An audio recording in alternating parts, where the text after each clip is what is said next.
நடிகர் விஜயுடைய அரசியல் கட்சி தொடர்பான ஒரு அறிவிப்பு. அண்மை காலமா விஜயுடைய நிர்வாகிகள் சந்திப்பு, விஜய் மக்கள் இயக்கத்துடைய நிர்வாகிகள் சந்திப்பு தொடர்ச்சியாக நடந்துட்டு இருக்கு. கடந்த 2 மாதங்கள் மட்டும் இந்த டூரேஷன், இந்த கேப் வந்து ரொம்ப குறைஞ்சிட்டே வரதை பார்க்க முடியுது. ஏன் அப்படின்னா, முதல் முறையாக விஜய் மக்கள் இயக்கத்துடைய நிர்வாகிகள் சந்திப்பு அப்படின்றது கடந்த சில மாதங்களுக்கு முன்னதாக தொடங்கியிருந்தாலும் கூட, அந்த 10+2 படித்த மாணவர்களுக்கு பரிசு தொகை கொடுக்கப்பட்ட பிறகு மாவட்ட நிர்வாகிகள் கூட்டம் நடந்தது. அதற்கு பிறகு மகளிர் அணி, வழக்கறிஞர் அணி அப்படின்னு வெவ்வேறு அணியுடைய ஒரு கட்சிக்கு தேவையான அடிப்படை கட்டமைப்பை அந்த கட்சி கொஞ்சம் கொஞ்சமாக தொடங்கிட்டு இருக்கு. விஜயோடைய அமைப்பு கொஞ்சம் கொஞ்சமாக கன்சால்டேட் பண்ணிட்டு இருக்காங்க அப்படின்றத இந்த மூமெண்ட் நமக்கு உணர்த்துது. இந்த வகையில் விஜயுடைய அண்மையில் கடந்த 2 வாரத்திற்கு முன்னதாக நடைபெற்ற மாவட்ட நிர்வாகிகளுடைய சந்திப்பு அப்படின்றது முக்கியத்துவம் பெற்றது. என்ன காரணம் அப்படின்னு பார்க்கும்போது, எல்லார்கிட்டையுமே ஒரு வெற்று பத்திரத்தில் கையெழுத்து வாங்கினதாகவும் பொதுக்குழு தொடர்பாக சில முக்கிய முடிவுகள் எடுக்கப்பட்டதாகவும் ஒரு தகவல் இருந்தது. ஆனால் இவ்வளவு தகவல் தொடர்பாக விஜய் தரப்பிலிருந்து எந்த விதமான அதிகாரப்பூர்வ அறிவிப்பு இல்லை அப்படின்னாலும் இந்த கருத்தை அவங்க மறுக்கவும் செய்யலை அப்படின்னு நம்ம கவனிக்க வேண்டிய விஷயம்.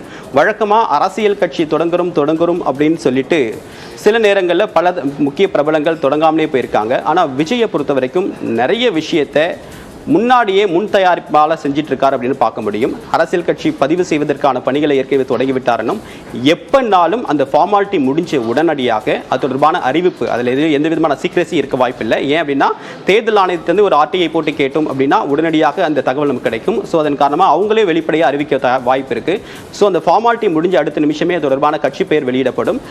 அந்த நேரத்தில் அதை கொண்டாடுவதற்கு தயாராக இருக்கணும் அப்படின்னு சொல்லிட்டு கட்சியுடைய அந்த விஜய் மக்கள் இயக்க நிர்வாகிகளுக்கு ஒரு அறிவுறுத்தல் கொடுக்கப்பட்டிருக்குதா ஒரு தகவல் இருக்கு.